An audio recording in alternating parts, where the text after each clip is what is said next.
Welcome, everyone, to the Pockets of Knowledge podcast. I'm your host, Desiree Stanley, and with me today is my guest, Erica Thomas. Welcome to the show, Erica. I'm excited to have you share with us today. How are you? Hi, Desiree. I'm doing awesome. I'm so glad to be part of this podcast. And thank you so much for asking me to come aboard today. Oh, wonderful. Thank you for that. It's my honor to have you as a guest. Erica is the founder of Vita mother-daughter coaching, and we're going to get into what all of that means. But let's start with what was the inspiration for launching Vita Nova mother-daughter relationship coaching, and how did that all come to be? Really, my inspiration is my daughter, who's 16 years old. And, I remember finding out that I was going to have a daughter. And I was really excited, but I was also scared. And it has to stem from my mother daughter history and my relationship with my mother. It really kind of also stems from just my own mother daughter relationship with my mother. It was a very Mm, complicated relationship. And just over the years, I really found that it affected me in different ways as a woman, how I saw myself as a woman, how I navigated the world as a human being, and of course, as a woman, also my relationships. And also in my just 19 plus years as working with women and teen girls, I also find that inevitably when they talk about just areas in their life where they feel stuck, it has to come down to their mothers, their mm. relationship with their mothers, and it varies in degrees. It could be just a little bit or it could be a lot. That's basically just kind of with my own relationship with my daughter. I didn't want her to suffer and go through the things that I did. So for me, I wanted to turn things around. And in doing that, just thinking about the generational change that I would create. And I also want to support women in creating that generational change as well. So whether it's through motherhood, through mentorship, through friendship, etc. That's excellent. So, how long have you been coaching women on how to kind of, I'll say, heal these relationships and even really the relationship with yourself and how you're moving forward in the world? So I've been a therapist for over 19 years.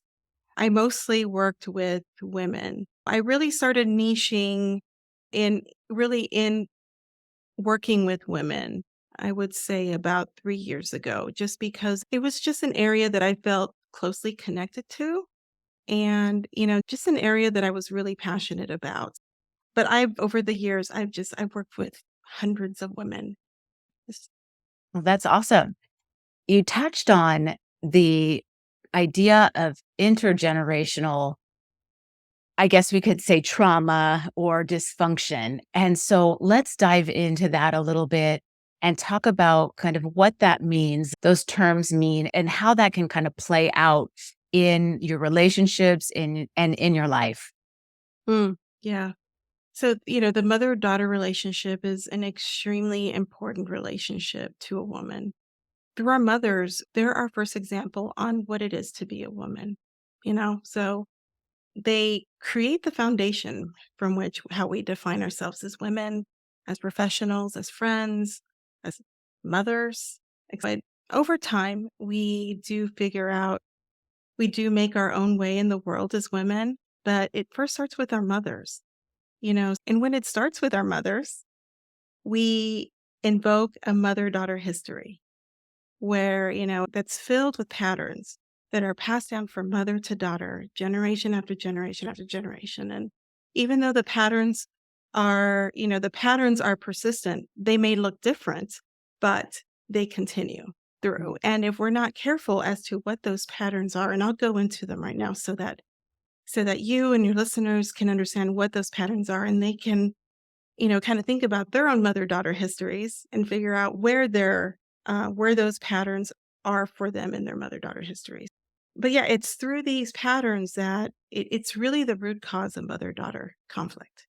When I talk about these intergenerational patterns, I really talk about it from a model called the mother-daughter attachment model, which was designed and it was created by a therapist named Roshka Hazeldine.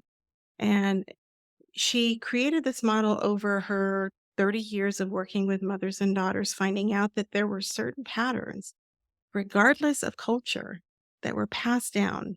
And so it's for me to find out and to learn about these patterns has really been enlightening, not only to figure out where, kind of where I've gotten stuck in my life as a woman, but also too, in talking with my mom, we've had different conversations about our own mother-daughter relationship that's made it productive. And not only that, but in knowing which one of those patterns have patterns, plural, because there are a few of them in mine, I've been able to really pinpoint and hone in on those so that I don't pass those down to my daughter. It ends with me. So she goes on and she lives a life that, she's empowered and she's free to be herself. So yeah, these patterns are based out of really patriarchal social cultural norms, really, that cause men and women to adopt certain behaviors or beliefs, which we are taught that men and women should do. And oftentimes what is the unfortunate thing about this is that these behaviors and beliefs really cause us to abandon real connection for connection with society, which creates pseudo connections. So as a boy, I'm not going to cry too much because that's people think I'm a girl, or if a girl doesn't care too much, it's criticized. It's, well, you should be caring for them, and why aren't you not caring for them? So, and it's really sad because also too these norms really inflict shame and guilt if we're not careful about these and how we should go about our lives and how we should create these connections and navigate our world. Yeah, So, this is truly a complex topic, right? Because there can be so many things that affect these relationships. And so, you've shared a little bit about some of the cultural norms, socioeconomic cultural norms. But what was interesting is you talking about the model that you described earlier and how that was cross-cultural. And so do you wanna expand on that a little bit and tell us a little bit more about some of what was found there? absolutely. So, it is interesting because especially in today's day and age, when we work with our clients, we try to do it from a culturally competent point of view, right? So we want to make sure that we are very sensitive to people's cultures. We don't want to, impart our own things on them. And we want to make sure that they continue to live in there and be respectful Mm, of what their cultural beliefs are. That said, it is interesting because these norms are, like I said, they're a universal set of norms. They are colored by the culture. They are colored by the society in which they live, the ethnic culture or the society that they live in. But needless to say, when you peel them back, they look the same. mm. And I'm going to go over them because I think once I can explain them, and just for the sake of time, I won't go into too much depth, but Okay. so your listeners can have an idea and what those patterns are. So the first one is the culture of female service. And again, these patterns are dysfunctional patterns that are passed down from mothers to daughters in their history. This is the idea that women are raised in a fashion where they have to care for people, and it starts from when we're little girls. We're giving baby dolls to Mhm. take care of, right? And although the concept of nurturing and loving and it's imparted in having a baby doll, it also from the very get-go, we're taught to care for somebody, right? And then eventually, if we're not careful, that culture of female service, re- you are held hostage by it, in other Mhm. words, Mhm. and you're guilted into it. Well, you should be caring for so and so. Why are you not caring for so and so? And eventually, too, what happens is we're not careful. It turns into excessive caregiving, where then women will find people, things, pets to care for. If they don't have enough, they will continue to find things, people to care for. So it creates them in a hostage situation. So The next one is emotional silencing and neglect. And this one I think is it's a very prevalent pattern in women. And it's really in the name. We silence ourselves for the sake of being a good girl. We neglect ourselves for the sake of being a good girl, for not rocking the boat, for not being too high maintenance, for not, dare I say, if you're too vociferous, you're a bitch. You're too strong. So here the idea is, okay, I can't say this because this is going to create trouble. Okay, fine. And what's interesting is that with women, it's actually validated. When I think about my culture, I think about especially motherhood. And when you think about the Hispanic culture, it's, you know, the amount of neglect that you give into in motherhood, you get that much more validation. It ends up being a thing where it's rewarded. Oh, if I neglect myself enough, that means I'm a good mom, Mhm. right? Oh, and I've heard this said before, especially with the teen girls that I work with. They talk about how, sometimes the mothers of their boyfriends will say, "Oh my gosh, I just really love you. You're so quiet and you don't cause a lot of trouble." Whereas they'll talk about the previous girlfriend and they'll say, "Oh, she was just too loud." And it's sad because the girls that I work with want to say something, they want to use their voice. But because they're complimented for their quiet nature, in a way, it's rewarding. So it just becomes so just destructive but rewarding sort of thing. It's insane. Yeah. Yeah. Well, thank you So for sharing those 2 with us right now. mhm, We can certainly, mhm, carry on and you can share more, but I just wanna yeah. say that those already the 2 that you have, shared with us, 100%, like, I have felt both of those things, and, that being responsible for other people and nurturing to other people and caring for other people or pets or whatever. And then also not speaking out and being, like you said, rewarded for letting things go, not rocking the boat, just, keeping it easy, going with Mhm. the flow. For sure.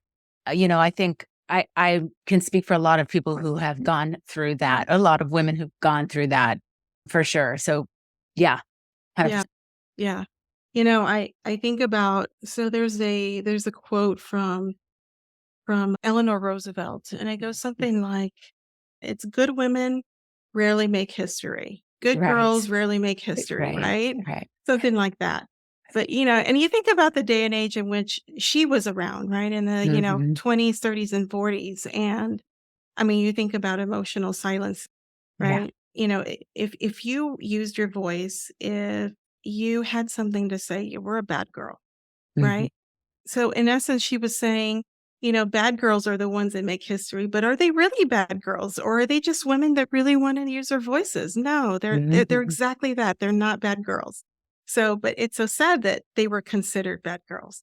Yeah, and what's kinda sad is the fact that we're how many decades later, and that's still happening, right? We're Oh still gosh. taught to silence our voices. It's just really sad that we're so far from that in terms of years, but still so close to being in that same boat. I Yeah. agree. I mean, I work with some of the most amazing women that have just they're so strong and independent in some ways, right? Mhm. And that's what they view themselves as, where I'm strong and independent and I can make my own way. And then when we talk about using their voice, they come in here because there is a part of them. There's that internal conflict of, I am so proud that I have made my way in this world, but it's still hard for me to raise my hand in a room full of men. Or it's really hard to really say what I want to say, or people say I come on too strong. And Mhm. so really working with them and teaching them that they can still use their voice and that using their voice is not a bad thing. So, but yeah, it's in today's day and age where it's not the 20s, 30s, and 40s, but in Mhm. some ways we kind of are with that. It's kind of Yeah. sad. It is. Well, if you'd like to share another one or two, kind of things where we Mhm. could sort of see that happening, please go ahead. And then we can talk a little Sure. bit about how we can start, once we're recognizing that, how we can start to make changes. Absolutely. I'll go over a couple more and then I'll go from there. But so the next one that I see a lot is lost women, the generational pattern of lost women. This is where a woman gets so enthralled in their role, whether it's their profession or maybe motherhood, especially see with motherhood, that they don't see themselves as Mm, anything else, right? So, and when you have a mother who is a lost woman. Say she's lost in her motherhood and she has a daughter who wants to go on and do something else and, go live the adventure, go whatever it is. But the mother says, no, this is what you're expected to do. Or maybe the daughter she's a mother too. And the mother, criticizes her for going to the spa for a couple of hours and leaving the mm. children with the babysitter because if heaven forbid, you can't leave the kids so that you can go relax. So getting so enthralled in that. These patterns just really inflict a lot of shame and guilt, and it's no wonder why women carry that so much in their lives. Yeah. And then the other one I will talk about is maternal jealousy. So I think Mm, this is an interesting one where it's in the name where the mothers see their daughters grow up to be what they wanted to be, and they become jealous of them. What's interesting to me though is that this becomes it's really a form of grief from the mom because she's grieving the loss of dreams and goals that she had for her life, but for whatever reason life just got in the way and she mhm. was never able to get through that. And it's really a painful thing for the mom because it's in a way she's proud of her daughter. Mhm. It's like, "Yeah, girl, you did it, yes." But at the same time, it's like, "God, I wish I would have done that." And sometimes that jealousy takes over, and the mom cannot be super proud of her daughter the way her daughter wants her to be. Yeah, again, two really great points. And I think that many of us can, appreciate that having either experienced it or, been a part of it in some way. And I can see how that jealousy could really be hidden grief, right? Like you said, they want to be happy for what their daughter is doing and, or has succeeded in doing, but they're grieving the fact that they didn't have that chance or they didn't take that chance, maybe. I can totally see how that would be the case. And from someone who is now at a point where my youngest is gone off to college, I'm in a transition period, recognizing that my children are off and doing what they're wanting to do, and now I have an opportunity to do maybe what I put on hold for those Mhm. child rearing years. And, I have the luxury and the opportunity to do that. And I know not everyone does. So I think that recognizing these things that you're describing, and then, like we mentioned earlier, now how do we work on healing those things within ourselves and in that relationship with our mothers or our daughters? Right, right. I think really the first thing is recognizing, really looking at your mother, just your own mother-daughter history, and really going back 3 generations with you as the daughter and then going back to your grandmother and Mm, seeing what the patterns are that are passed down from mother to daughter. And it's really amazing because if you really look, the patterns are passed down. They'll look differently. And there are some mothers like my mother, I think she was brought up in just some really, really it was a tough household. She was subjected to emotional and physical abuse and mm, she was, she was put in charge of domestic duties way too early. And if you just stop and just look at that and you see her relationship with her mother, it's really easy to blame her mother. That would be my grandmother and say, what was she thinking? Wow, she's a terrible woman. And why is she doing that? So I remember having a conversation with my mom, and I thought this was a really healing thing. And when I talk about the mother-daughter history, it's transformative because she was able to share with me really just the terrible things that my grandmother went through. Mm, And thinking about her treatment of my mother, right? If you just look at that as face value, you think, wow, she's a horrible woman. She's heartless. And how could she do that? And unfortunately, we have these attachment models that do create this blame in the mother. Like just they're mhm, so easy to blame on the mother. But if you look back, my grandmother was subjected to a lot of abuse, domestic violence, and it's so when you look at those patterns and they're passed down, my mother did a wonderful job turning those things around. She was very intentional about changing that and breaking that cycle of abuse. So I mhm. did not necessarily get the same treatment in that she did. Right. Right. So that said, she was only equipped with certain tools going into motherhood that, you know, really she then used to mother me and my Mhm, sister. I have a sister who's 3 years younger than I am. So eh, when you look at that, my mom she was delighted to be a mom. She was so excited to be a mom, and I really don't think moms necessarily go into motherhood thinking, "I'm gonna hurt my daughter. I'm gonna mm. hurt my child," right? So, what happens is they're only, you know, it they're only carrying a certain amount of tools. Some have more tools than others depending on what their blueprint is, but if you are limited in your toolbox, that's what you have to use. So, that's why it's important to understand really kind of the mother-daughter history because it also takes away the mother blaming from it.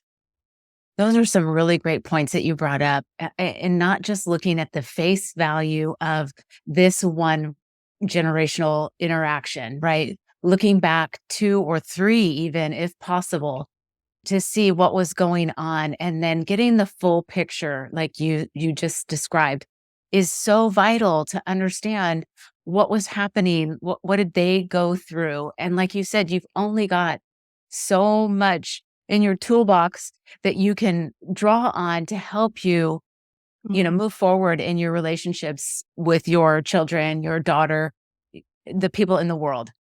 And so I think that's a super important point to think about and not just looking back at just what your mother did.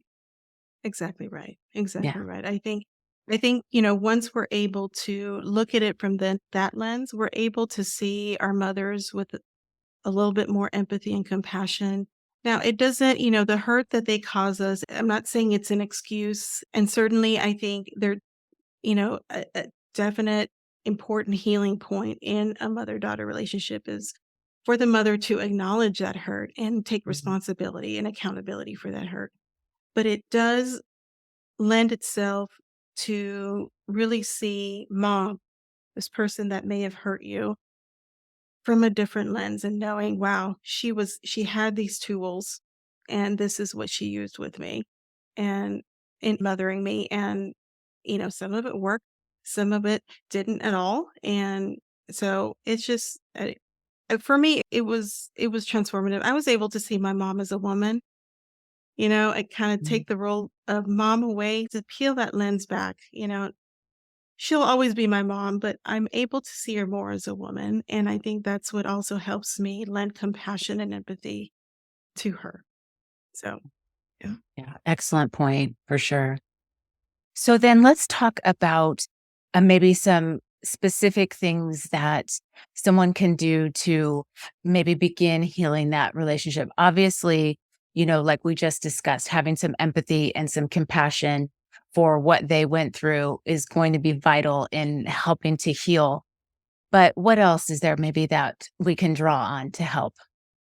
To help Healing the relationship and then understanding, right, maybe what was going on so that you then don't carry that forward. right, okay. So, yeah, I think, like I said before, I think it's really understanding, taking a deep dive into your mother-daughter history, and then taking those patterns and thinking about, "Okay, how did this affect my relationship with my mother?" Right? And not only that, but these patterns inevitably they also infiltrate in other relationships. They filtrate in relationships with other women. Whether it's we as women are mentors to other women or to our friendships, our relationship with men as well. So, one thing about the mother daughter history is thinking about the relationship with men in that history. Did you have men?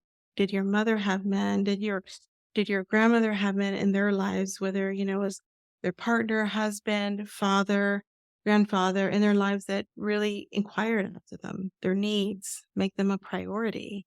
Ask them, how was your day? What do you need? And, that infiltrates in our relationships with men too. So really looking at that and kind of taking a deep dive into that. And I would say the next step is really finding your healer of choice and talking through it. It's depending on what level of hurt came from that. Mm. And yeah, healing from it. And, another thing too, I think is as a woman does their inner work in working through some of these hurts in their mother daughter history is also thinking about how giving themselves permission to define their own doors. And what I mean by that is it's also known as boundaries. I like the term defining your own doors because I think it's just a better visual, and boundaries sometimes invokes this very rigid drawing a line in the sand. And, when you're defining your own doors, you can figure out where do you want that placement in your room for that door? What kind of door do you want? Do you want one that's solid or do you want a see-through? But it's basically you are defining where you are placing your doors and what door you want. And um, so giving ourselves permission to do that because we don't do that. Going back to culture female service, we're Mm. always caring for everybody else because that's what's rewarded. And it's easy to breach our own boundaries. And, I love that visual that you just shared. I think that's a great way to think about it and visualize it really is, do I want a solid door? Do I want double French doors? Do I want glass doors? Do I want a sliding door? Like how permeable is this, if you will, and how solid is this? So, how important is this boundary or this door to me in the relationship that I'm having with these people? And I think that that's a great way to think about it and conceptualize it for sure. It is. Yeah, thanks. Well, so I want to ask you, let me see how I want to word this. Since we're speaking about these doors, how is this relationship that you're having, this pattern that you've had with your mother now also affecting, and you touched a little bit on, the men in your life or some of female friends or people that you might be mentoring, but how are those things going to be affecting those types of relationships? Yeah, I think that as I took a deep dive into my own mother daughter history, I was really able to see there were really the most prevalent ones for me were the culture of female service, emotional silencing and neglect, and lost women. And so I think, really for me, it was really looking at those and realizing that I was not coming into my relationships, including my marriage at one point, Mm. as my genuine self because I didn't want to upset anybody. I was afraid of rejection. Mhm. There's I wanted to say things, but I knew they would rock the boat Mm. in some of those relationships, particularly with family. Luckily, I have an amazing husband who always encourages me to use my voice. So it was more so me being able to be okay with me using my voice Mm. and understanding that if we're able to bring ourselves, our full selves into a relationship, our authentic selves, that's where the growth is. If we prevent ourselves from showing up as our full selves, we're not going to grow into relationships the way we want to. And our partners, our friends, our family are not going to see us as our true selves.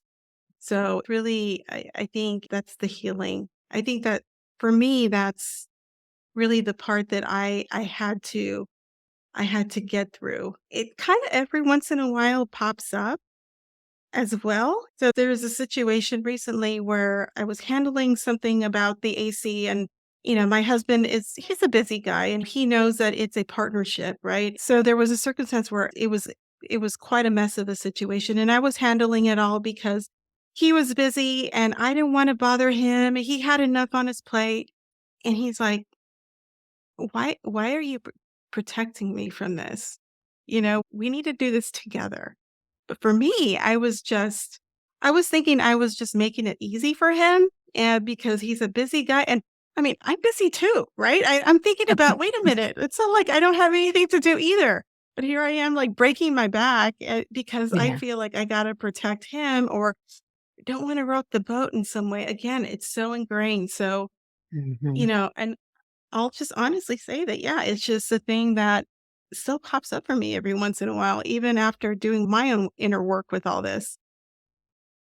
I can totally see how that, for myself even, he's busy, he's got a lot on his plate, let me just handle this, but I'm overwhelmed and I don't really know how to handle this situation, but, I don't wanna dump it on him. I can totally relate to that, and I'm sure that the listeners have experienced that, themselves. For sure, I could see that. But so maybe is there some strategies that you could suggest that can help people work through those things? And I know it's going to be a matter of maybe choosing to work with a counselor or a therapist or a Mhm. coach, someone who can maybe help, provide more deeper tools. But is there anything that you can suggest that the listeners can, try to maybe add to their toolkit? Okay, absolutely. I think in addition to, being okay with getting to that place where you're okay with exercising your own boundaries, right? Another thing I think is the concept of know thyself. And Mm, over the years, this has taken on different meanings. But when I think about know thyself, I think about know who you are as a person. And what I mean when I say that is, I think sometimes we are not okay with accepting our limitations. Oh no, I could do more. I could do more. When we know, in fact, that no, we cannot do more, right? But it's, I can do it. I can do it. Sure. It comes in the form of people pleasing, mm. right? I could do it. I could do it. But knowing really and understanding and being okay with the fact that we do have limitations. We are human beings and inherently we are going to have limitations. Some of those, yes, we can work on, but some of them, it does take a certain sense of maturity to say, you know what, this is all I can give, and being okay with that. Right. Another one I would say is being clear with your values.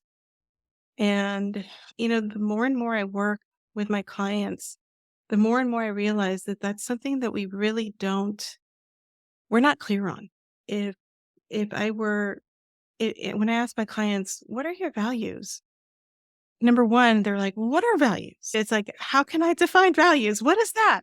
Right? So, right then and there, they don't have a clear set of values. So, values basically is a certain set of beliefs or behavior or something that you hold sacred in your life. So, a value would be an example of that would be wisdom, trust, independence, family.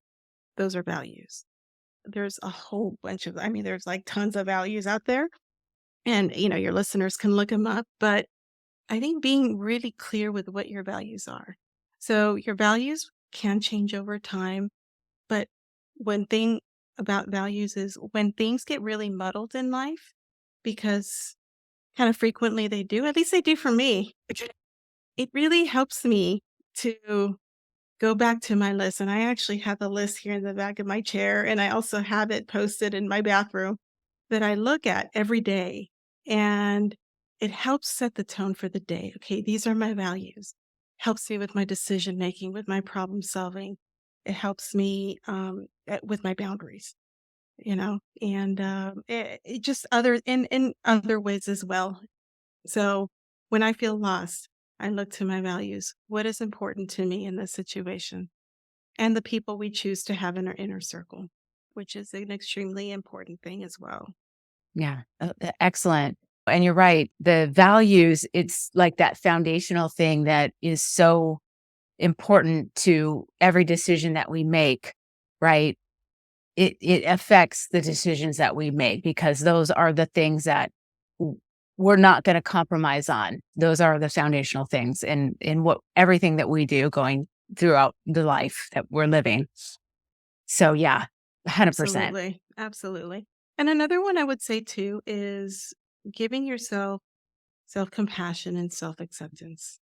Really, I think many of us live with a huge inner critic, and just the idea that whenever we're in an emotional state, we meet ourselves with a logical state, and we're sad, and so we go logically to, well, it's not going to be like this all the time. Okay, there's no reason to be sad, and although in a way that is okay, that there is a positive thinking to that, you have to meet your emotion with emotion first. Saying so, and the way you do that is if you're sad, name your feelings. I'm sad, right? Wow, this makes me sad. I feel sad, right? And I would say just doing that and honoring your feelings before you go to that logical place. Once you are able to do that, then you can say, well, you know what? This is only temporary. I will be okay. But we have to go through that emotional caretaking first before we go into that logical step that moves us forward.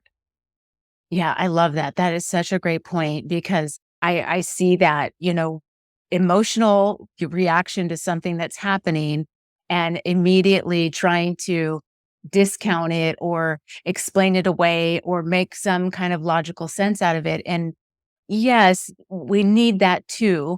But like you said, we've got to address the root of it and the emotion. And I'm not sure if you're familiar with Brene Brown's book, Atlas of the Heart. And I read that fantastic book. Highly, highly recommend it because she talks about going through and naming all of these emotions. And, when you can do that, you can recognize when you're experiencing it and then heal and move forward. And so I highly recommend that. And so to your point, you've got to be able to acknowledge what it is that you're feeling and accept and say that it's okay. There's nothing wrong with feeling that way. And then get to the logical, maybe problem solving side of it. Right. Exactly. Exactly. Yeah. And I would say another one too is just learning how to navigate conflict in a way that creates emotional safety. And what Mm. I mean by that is a little bit more of expounding on that part of meeting emotion with emotion, right? Instead of emotion with logic. So if a person is really, really like angry at you, right? And it could be your mother or your Mhm. daughter, right? They're really mad at you, they're really angry at you. Wow, I can see you're really angry. You know, what did I do that made you angry? And what can I do differently? Right. And then, so meeting them and validating that emotion and understanding that each and every one of us has what we call an emotional reality, which is really a subjective reality of the situation.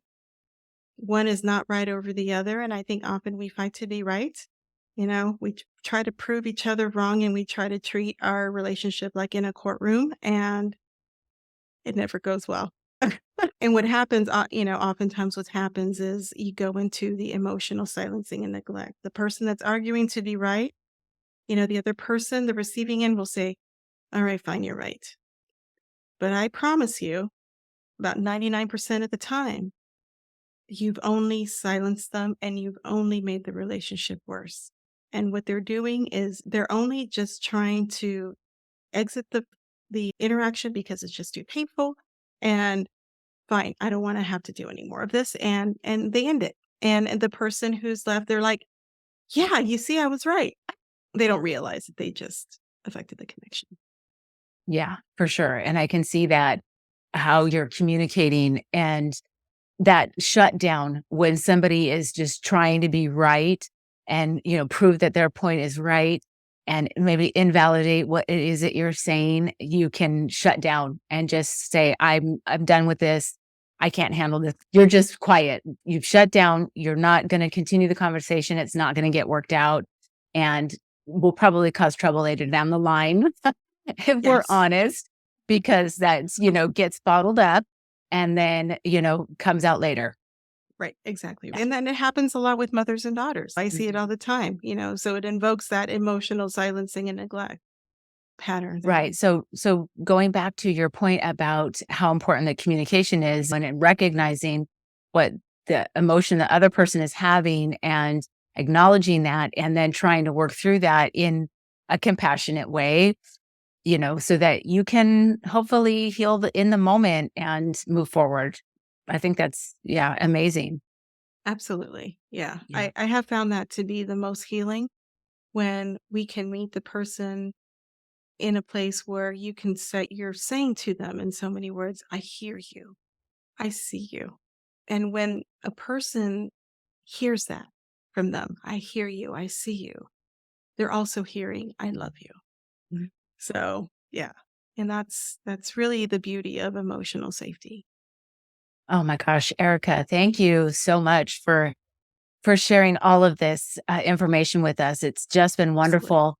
I always like to ask my guests if there's any books or podcasts that they like to suggest for the listeners, something Mhm. that you think has been beneficial. I'd love to have you share something now.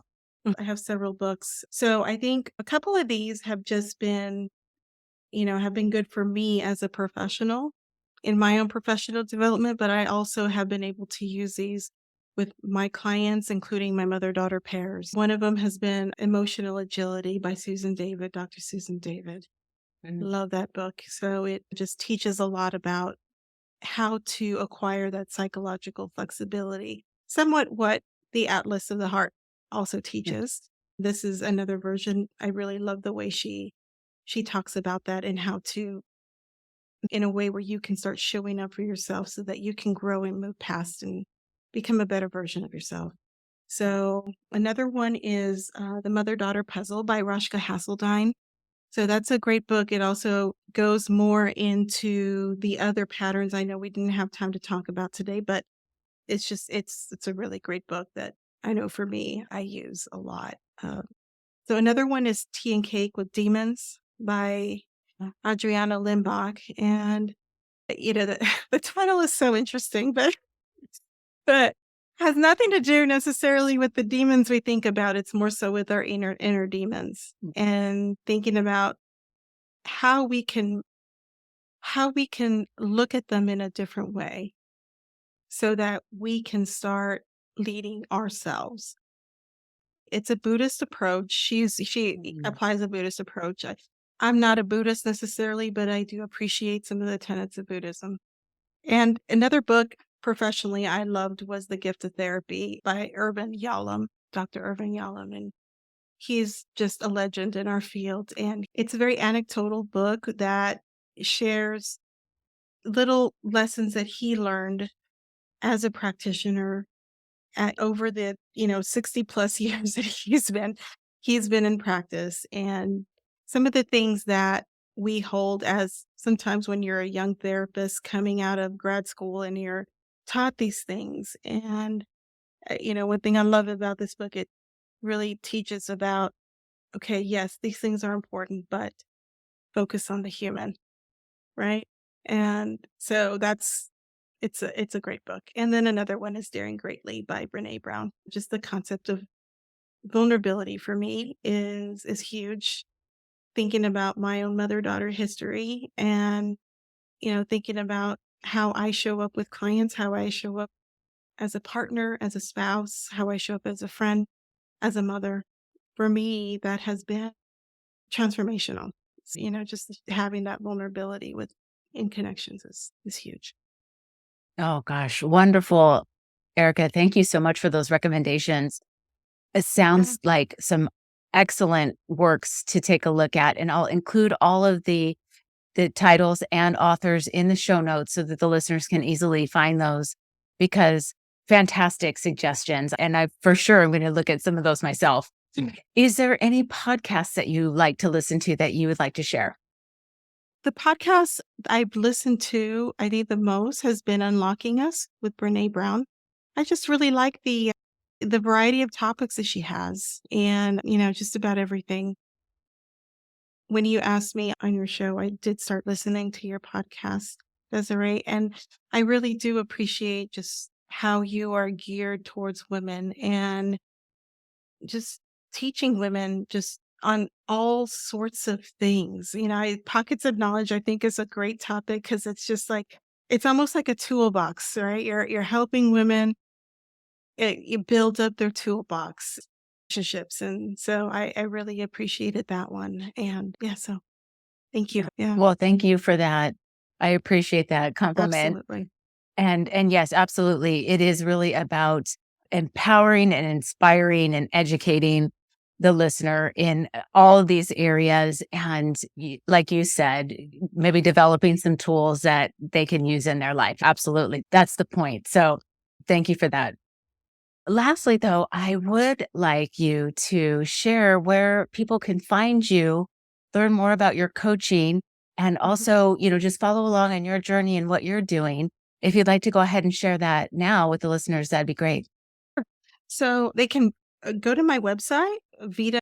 They can also email me if they'd like to reach out to me at Erica, ERICA, at VitaNovaMotherDogging.com. I'm also predominantly on LinkedIn under my name, so Erica Thomas, and you'll see I post quite a bit there as well. I do also have a Facebook page, so Vita Nova Counseling and Vita Nova Mother Daughter Coaching. Yeah. Excellent. Thank you for sharing those. And I'll include all of that information in the show notes as well for, easy access for the listener. And Erica, again, thank you so much for coming on the show and sharing Thank you. this topic, which is so, I want to say it's vast, right? And It we have is. and we have just touched on a tiny little aspect of it, but I think what you shared, a lot of listeners can truly appreciate and feel some kind of connection to others, knowing that they're not alone in having experienced some of these things, and maybe a little bit of some tools to help work through it and maybe heal themselves and their relationships. So thank you again for your time and your knowledge and sharing that with us. Thank you, Desiree, for having me. It was an honor. Thank you. We'll talk more soon. Yes, ma'am. Thank you.